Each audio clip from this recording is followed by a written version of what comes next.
Welcome to episode 75 of the Peak Performance Podcast. I'm Brad Young, and today we're diving deep into something that might seem counterintuitive in our high tech fitness world: primitive training tools. We're talking about Indian clubs, sandbags, steel maces, and other ancient implements that elite athletes and special operations units are rediscovering as secret weapons for recovery, resilience, and peak performance. I'm currently using the tools and techniques in this episode and will make a video and do a podcast update with my own results. The paradox of progress. And here's something fascinating. While we've been chasing the latest smart equipment and AI powered training systems, some of the world's most elite performers have been quietly returning to tools that were old when your great grandparents were young. Navy SEAL swing Indian clubs. Olympic athletes train with sandbags. Professional fighters incorporate steel maces into their conditioning. Why? The answer lies in understanding what these primitive tools offer that modern equipment often can't: unpredictability, natural movement patterns, and a unique stimulus that builds resilience from the inside out. These aren't just workout tools, they're recovery tools, they're injury prevention tools, they're performance enhancement tools disguised in humble ancient packages. Think about it this way: your body evolved over millions of years to handle irregular objects, shifting loads, and three-dimensional movement. Then we locked it into fixed planes of motion on machines and predictable patterns with barbells. There's nothing wrong with those tools, but they're incomplete. Primitive implements fill the gaps that modern training creates. The Indian Club Renaissance. Let's start with Indian clubs, perhaps the most elegant of all primitive training tools. These weighted clubs, which look like oversized bowling pins, originated in ancient Persia and India over 2,000 years ago. They were used by wrestlers and warriors to build strength, mobility, and coordination. British colonials brought them to the West in the 1800s, where they became a fitness phenomenon until they mysteriously disappeared from mainstream training around the 1920s. Now they're back, and for good reason. When you swing an Indian club, you're not just moving weight through space, you're creating circular spiraling patterns that engage your entire kinetic chain from fingertips to toes. Your shoulders move through ranges of motion they rarely experience. Your core stabilizes against constantly changing forces. Your nervous system learns to coordinate complex movement patterns. But here's what makes Indian clubs special for recovery: they're phenomenally effective at promoting blood flow to the shoulders, elbows, and wrists without the grinding compression of traditional strength training. Elite throwers, swimmers, and climbers use them to keep their shoulders healthy. Special forces operators swing them after heavy rucking or shooting to restore mobility and flush metabolic waste from overworked tissues. The movements are meditative, almost dance like. You can't rush them. You have to be present, focused, flowing. This makes them as much a mental recovery tool as a physical one. After a brutal training session or competition, 10 minutes of club swinging can shift your nervous system from sympathetic overdrive to parasympathetic recovery mode. Why elite units love sandbags. Now let's talk about sandbags, the ultimate unglamorous training tool that's absolutely beloved by military, special operations units, and combat athletes worldwide. A sandbag doesn't care about your ego. It won't move the way you want it to. The weight shifts, the handle slips, the load redistributes mid-movement, and that's exactly why it's so valuable. When you pick up a barbell, the weight is perfectly balanced and predictable. When you pick up a sandbag, the sand inside moves, creating instability that forces your body to adapt in real time. This mirrors reality far better than fixed equipment. Carrying an injured teammate isn't like a barbell squat. Moving debris isn't like a deadlift. Real world strength is chaotic, and sandbags teach your body to handle chaos. Elite military units discovered something interesting about sandbag training. It builds a different kind of strength than traditional weightlifting. Call it usable strength or functional strength if you want, but what it really builds is robustness. Soldiers who regularly train with sandbags have fewer injuries during operations. They recover faster from physical demands. Their bodies learn to stabilize under unpredictable loads, which creates resilience across the entire system. For athletes, sandbags offer similar benefits. They teach you to generate force from unstable positions. They strengthen stabilizer muscles that traditional training often misses. They build grip strength that translates directly to sport performance. And because the movements are generally slower and more controlled than barbell work, they're excellent for active recovery days when you want to move and work but not accumulate additional fatigue. The science behind primitive tools. Let's get into the science of why these ancient implements are so effective for modern performance. It comes down to three key factors: variable resistance, three-dimensional loading, and neurological adaptation. Variable resistance means the challenge changes throughout the movement. When you swing an Indian club or lift a sandbag, the difficulty isn't constant like it is with a machine. This creates what exercise scientists call accommodating resistance, where your body must constantly adapt to changing demands. This builds strength that transfers better to real world activities and sports where resistance is never perfectly constant. Three dimensional loading refers to the fact that primitive tools require stabilization across all planes of motion.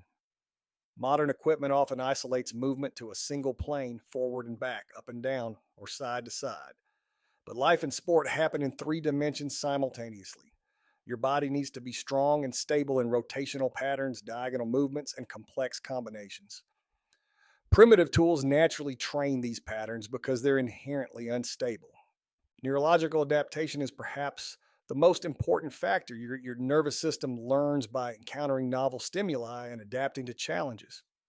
When every rep looks exactly the same as it does with machines, your nervous system gets efficient at that specific pattern but doesn't develop broader adaptability. Primitive tools, with their inherent variability, keep forcing your nervous system to problem solve, adjust, and adapt.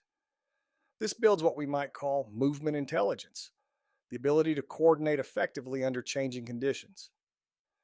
Research from the Journal of Strength and Conditioning Research has shown that unstable load training like sandbag work produces greater muscle activation than equivalent stable loads.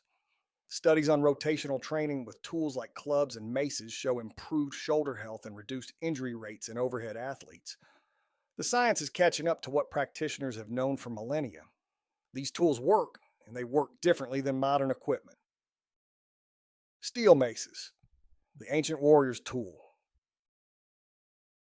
The steel mace, or gada in its original Hindi, is another primitive tool experiencing a major comeback. Picture a long steel handle with a heavy ball on one end. Basically, an intentionally unbalanced weight designed to challenge your body in unique ways.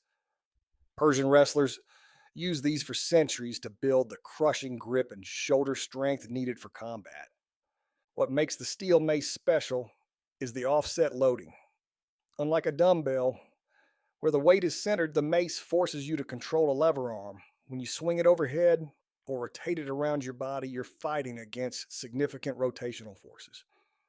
Your core and shoulders must work overtime to control the movement, building functional strength that protects joints and improves athletic power. Elite MMA fighters and wrestlers have rediscovered mace training because it directly mimics the demands of their sports, controlling an opponent's weight and resisting rotational forces while maintaining your own structure. But the benefits extend far beyond combat sports. Baseball players use mace training to build rotation power for hitting and throwing. Tennis players use it for serving strength. Even endurance athletes benefit from the core stability and shoulder resilience it develops. From a recovery standpoint, light mace flows, gentle flowing movements with a light mace, are incredibly effective for shoulder mobility and tissue health. After heavy pressing or throwing, these movements help restore range of motion while promoting blood flow to healing tissues. The rhythmic flowing nature also has a meditative quality that supports nervous system recovery. Recovery through movement diversity. Here's a concept that's crucial to understanding why primitive tools are so valuable for recovery: movement nutrition. Just as your body needs diverse nutrients to function optimally, your movement system needs diverse movement patterns to stay healthy and resilient. Now, modern training often creates movement malnutrition. You do the same exercises in the same planes with the same equipment repeatedly. Your body adapts to these specific patterns and gets very efficient at them, but it also develops blind spots. Ranges of motion you never use, stabilization patterns you never train, coordination challenges you never face. Primitive tools provide movement nutrition. Indian clubs take your shoulders through spiral patterns they might never otherwise experience. Sandbags force your core to stabilize against unpredictable shifts. Kettlebells train the posterior chain through ballistic movements. Each tool offers a unique movement diet that fills gaps in your training. For recovery, this diversity is crucial. When you've beaten up specific movement patterns through intense training or competition, shifting to different patterns with primitive tools allows those overworked tissues to recover while you still move and train. It's active recovery that actually recovers you while simultaneously building new capacities. Well, think of it like crop rotation in farming. If you plant the same crop in the same field year after year, you deplete the soil. But rotate crops and you maintain soil health while still producing. Similarly, rotating through different movement patterns with different tools maintains your body's health while still building performance. How special operations units program primitive tools. Let's get practical. How do elite military units actually incorporate these tools into their training? The answer is surprisingly sophisticated and offers lessons for any serious athlete.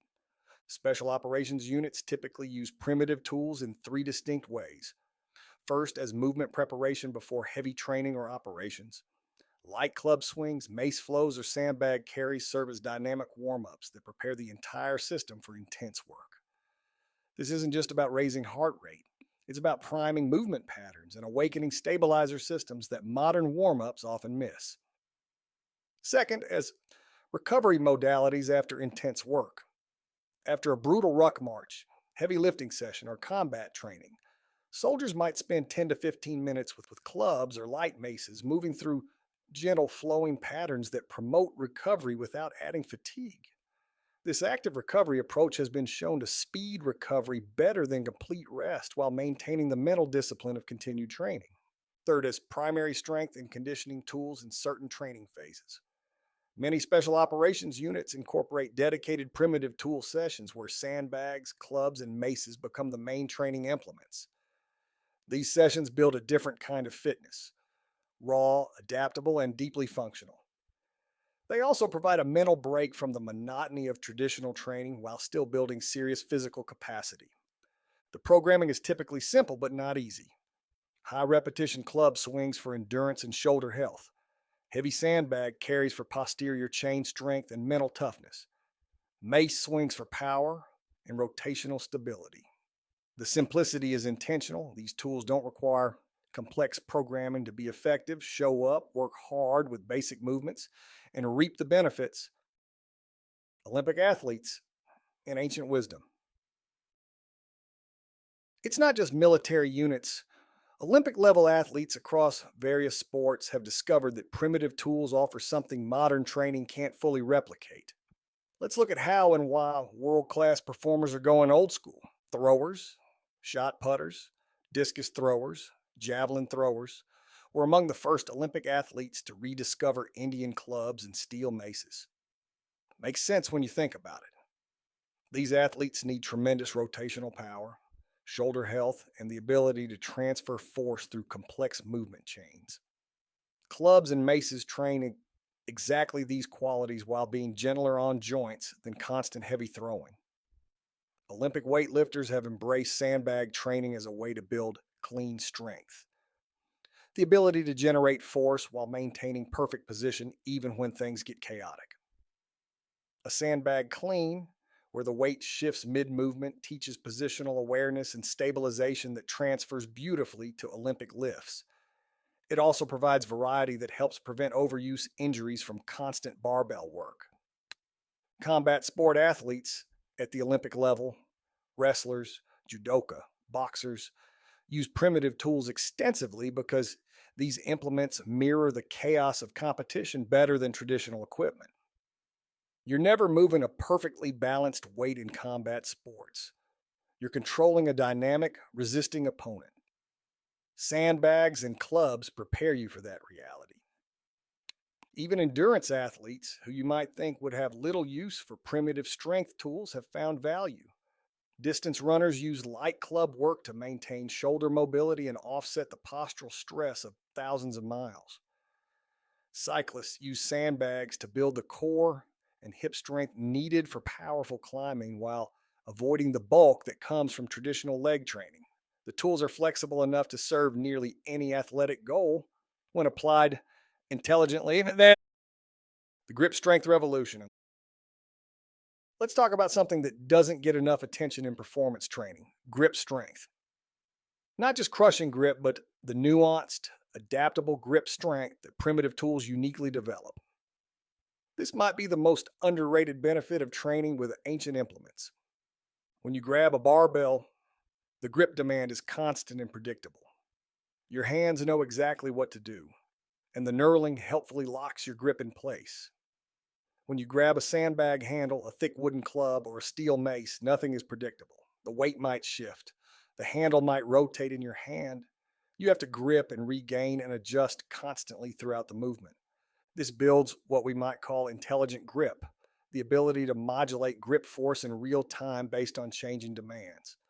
Research has shown this type of variable grip training transfers better to sport performance than traditional fixed grip work.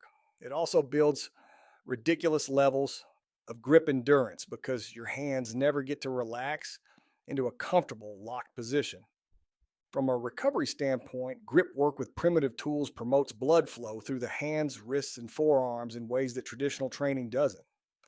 This can help prevent or recover from conditions like tennis elbow, golfer's elbow, and other overuse injuries that plague athletes. The varied gripping patterns and handle shapes also ensure you're not constantly stressing the same tissues in the same way. There's also compelling evidence that grip strength correlates strongly with overall health and longevity. Studies have found grip strength to be a better predictor of cardiovascular health and mortality than blood pressure. Training your grip with primitive tools might be one of the best investments you can make in long term health and performance. Building bulletproof shoulders. If there's one area where primitive tools truly shine, it's shoulder health and resilience.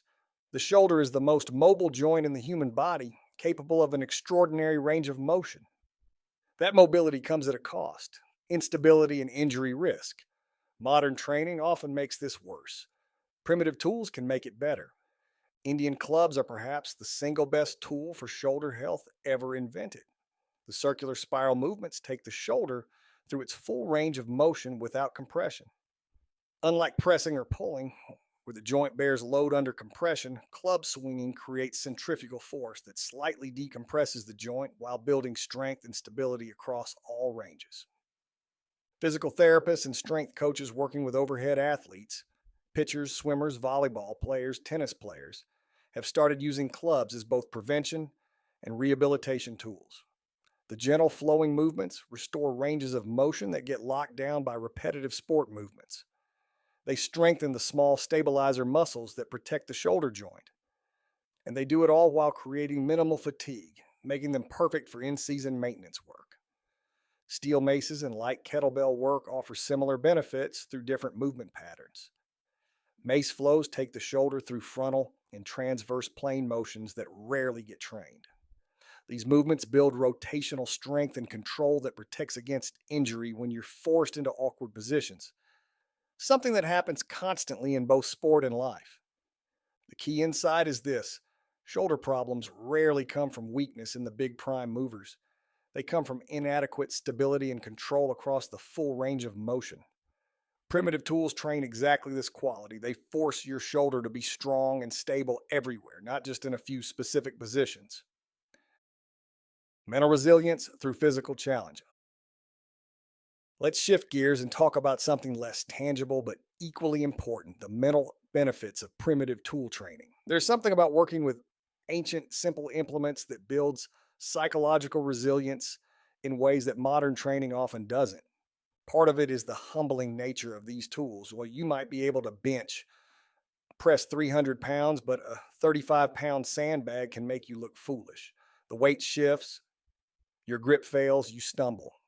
This teaches a crucial lesson. Strength is context dependent, and true competence requires adaptability. Elite performers understand this deeply. They're not afraid to look incompetent while learning new skills because they know that's where growth happens. There's also something meditative about working with primitive tools when you're swinging clubs or flowing with a mace. You can't zone out or go through the motions. The movements require presence and focus. This enforced mindfulness has recovery benefits beyond just the physical movement. It gives your overactive mind a break from the constant chatter of planning, worrying, and analyzing that characterizes modern life.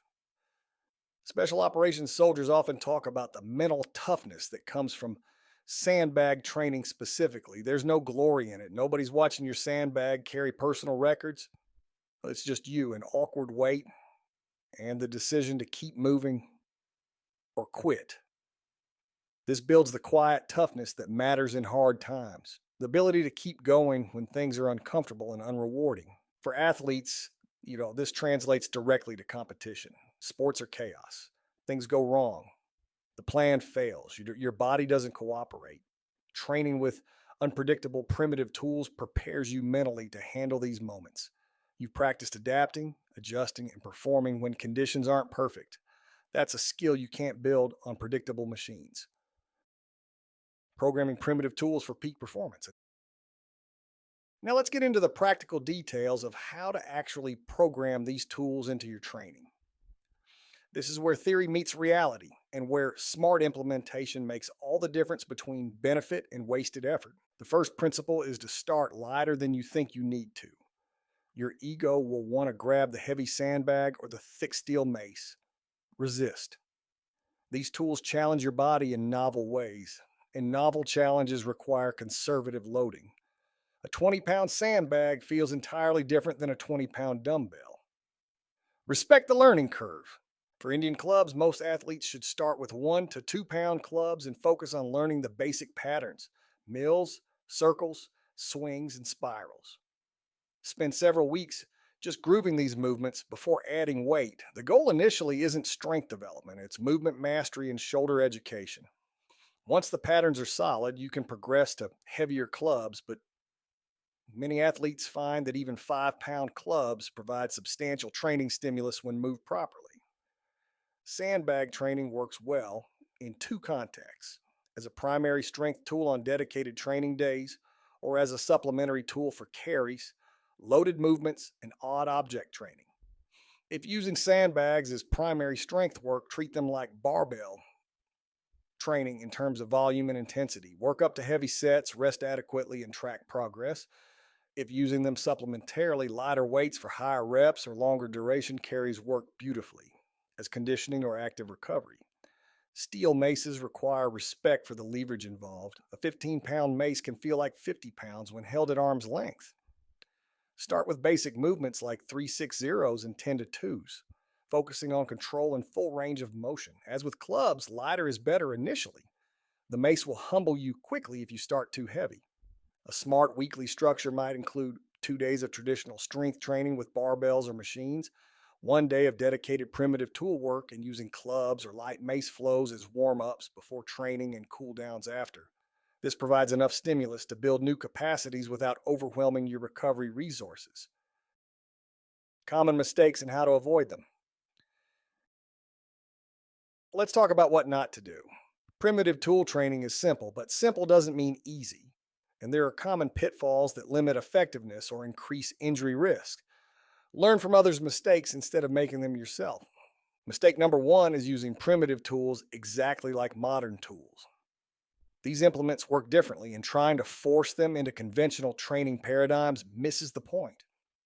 Sandbags aren't just awkward barbells, they're tools for building adaptability. Clubs aren't just light dumbbells, they're tools for mobility and flow. Understand what each tool offers and program accordingly. Mistake number 2 is going too heavy too soon. This is epidemic in sandbag training particularly. Guys who can deadlift 500 pounds grab a 200-pound sandbag and immediately wreck their lower back because the weight shifts unexpectedly mid-lift. The loading progressions for primitive tools should be much more conservative than for traditional implements. There's no shame in starting light and building slowly. Mistake number 3 is abandoning technique in favor of grinding through reps. Indian club work especially demands smooth, controlled movement. When you start muscling the clubs around rather than letting momentum and proper mechanics do the work, you lose most of the benefit and risk shoulder injury. If you can't maintain quality movement, you're done with that set, regardless of your rep target. Mistake number four is neglecting progression. Yes, these are primitive tools, but you still need to progressively overload to drive adaptation. This might mean adding weight, increasing reps, extending duration, or adding complexity to movement patterns. Don't fall into the trap of doing the same easy club routine forever and wondering why you're not getting stronger or more mobile. Mistake number five is trying to do too much too soon. Adding clubs and maces and sandbags all at once to an already full training program is a recipe for overtraining. Pick one tool, learn it well, integrate it into your training. See how your body responds, then consider adding another. Build your primitive tool practice thoughtfully over months and years, not days and weeks. Recovery protocols with primitive tools. Let's dive deep into using primitive tools specifically for recovery, one of their most valuable and underutilized applications. This isn't about getting stronger or building muscle. This is about restoring your body's capacity to perform after hard training or competition. The foundation of recovery focused primitive tool work is understanding the difference between stimulation and fatigue. Traditional recovery methods like foam rolling or stretching are largely passive. You're trying to coax your body into releasing tension and increasing blood flow. Primitive tool work offers an active recovery approach that stimulates these processes more effectively while building capacity simultaneously. For post training recovery sessions, light Indian club work is phenomenal. Use clubs that feel almost effortlessly light, 1 to 2 pounds for most athletes. Perform flowing patterns for 10 to 15 minutes, focusing on smooth, relaxed movement. The rhythmic shoulder motion promotes blood flow through the upper body. The flowing patterns help restore mobility that intense training locks down, and the meditative quality helps shift your nervous system into recovery mode. Sandbag carries can serve as excellent recovery tools when done correctly. Use a light to moderate load, something you could carry for several minutes without significant fatigue. Walk for 10 to 20 minutes, changing carrying positions regularly, shoulder, bear hug, suitcase carry, overhead if your shoulders are healthy. This promotes full body blood flow, maintains strength and work capacity, and provides low grade conditioning stimulus without accumulated fatigue.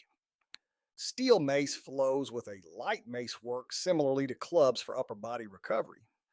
The offset loading creates more torso involvement than clubs, making it especially valuable for athletes whose sports involve rotation: baseball players, golfers, tennis players, throwers. Gentle flowing movements for 10 to 15 minutes help restore mobility while building resilience in the movement patterns that matter most for your sport. Timing matters for recovery work. Ideally, schedule these sessions 6 to 12 hours after intense training. This allows the initial fatigue to clear while promoting recovery processes during the key window when your body's most responsive to intervention. Morning recovery sessions after evening training work beautifully. Light evening recovery work after morning training does the same. Building a home primitive tool collection. One of the beautiful aspects of primitive tool training is accessibility. You don't need a commercial gym membership or thousands of dollars in equipment. Let's talk about building a home collection that covers all your bases without breaking the bank. Start with a pair of Indian clubs. Quality wooden clubs in the 1 to 2 pound range will run you $50 to $100 and will serve you for years. Look for clubs made from hard wood with a smooth finish. Many craftsmen make beautiful clubs from ash, maple, or oak. The aesthetic matters. These tools connect you to tradition, and handling something well made changes how you approach your training. For sandbags, you have options.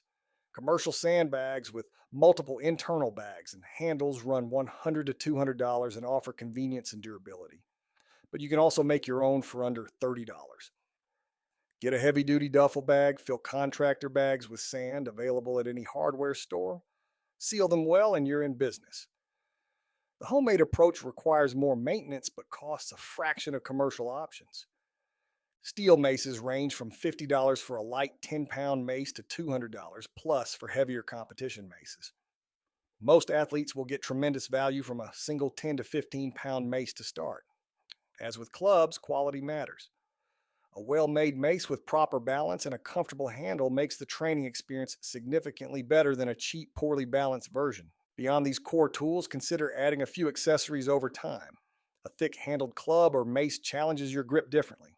Different weights allow you to progressively overload or vary intensity based on training goals. But start with the basics. A pair of light clubs, one moderate sandbag, and one light mace will take you incredibly far. Total startup cost for a comprehensive primitive tool collection $200 to $300. That's less than a month of most gym memberships, and these tools will last decades with minimal maintenance. They don't break, don't need electricity, and don't require updates. It's a one time investment in tools that genuinely improve performance and health. Integrating primitive tools into team training. For coaches working with teams, primitive tools offer unique benefits beyond individual training applications. Let's explore how to effectively integrate these implements into team training environments. The first advantage is novelty. Athletes get bored with standard strength and conditioning work. Bringing in clubs, maces, and sandbags injects freshness into training without sacrificing effectiveness. The new stimulus challenges athletes both physically and mentally, often reinvigorating their approach to training. This psychological benefit shouldn't be underestimated. Engaged athletes train harder and more consistently than bored ones. Primitive tools are excellent for building team cohesion through shared suffering and challenge. Sandbag carries and passes require teamwork and communication. Heavy sandbag relays build camaraderie through mutual struggle. There's something primal and bonding about working hard with simple tools alongside teammates. It strips away ego and pretense. Everyone struggles, everyone grows. From a practical standpoint, primitive tools are scalable across different strength levels much more easily than traditional equipment.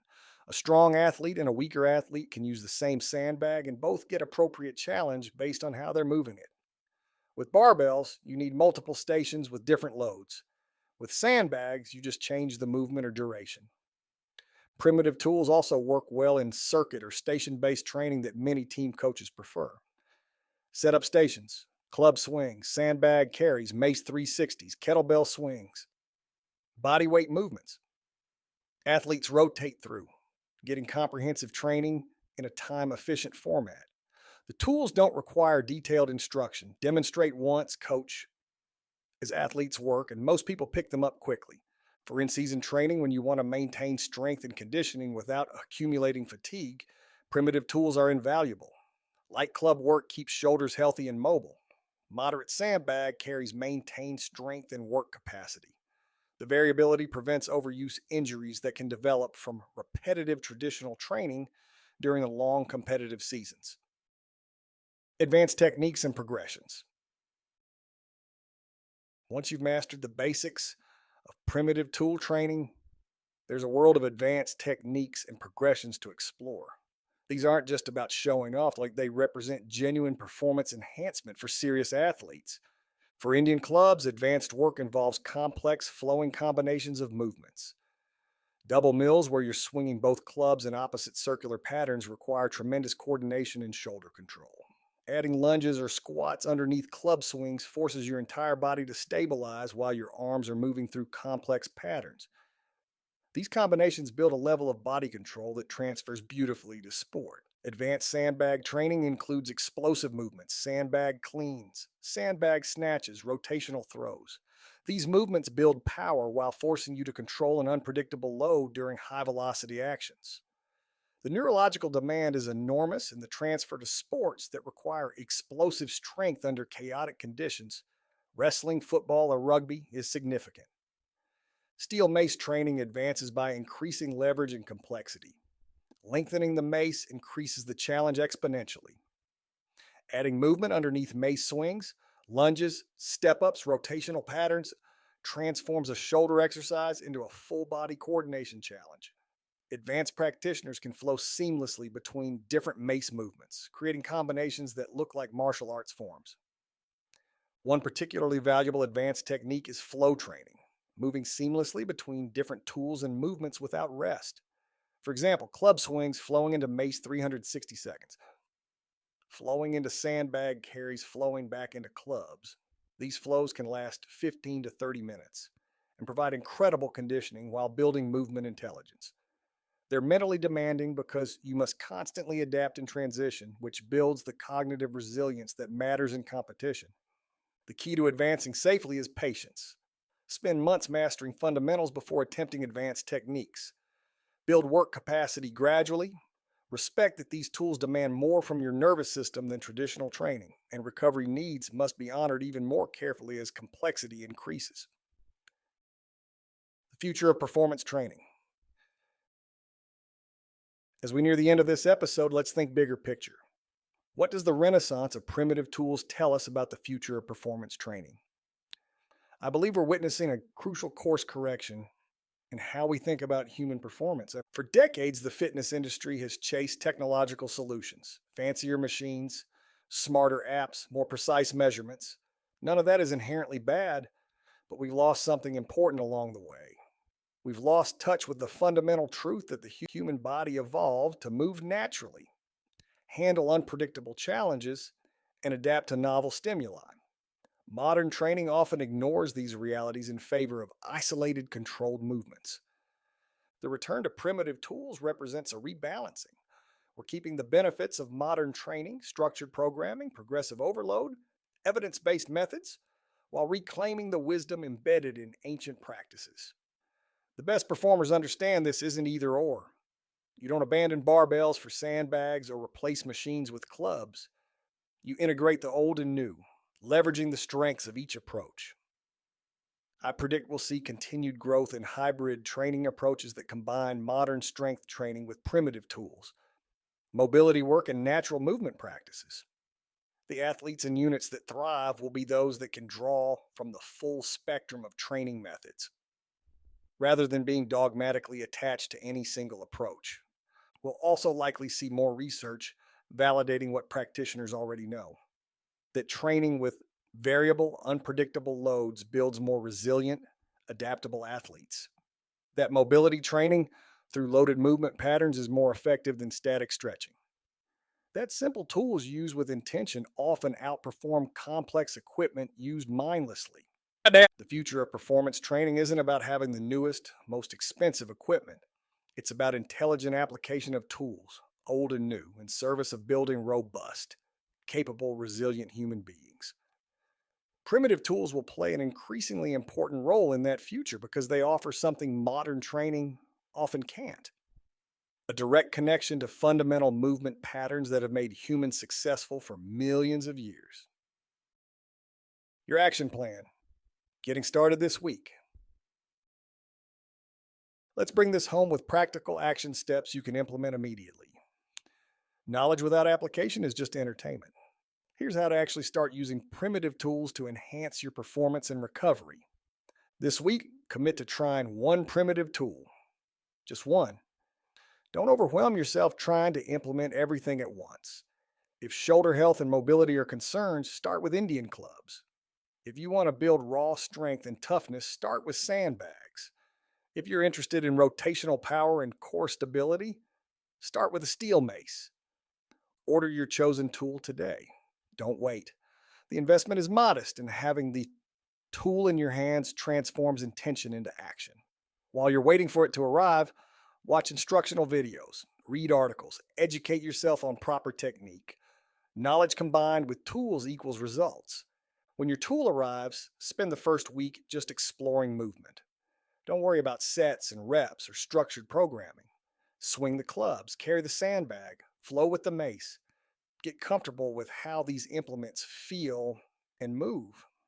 Build familiarity and confidence before adding intensity. In week 2, start integrating your chosen tool into existing training. Use clubs as a warm-up before upper body training. Add sandbag carries at the end of lower body sessions.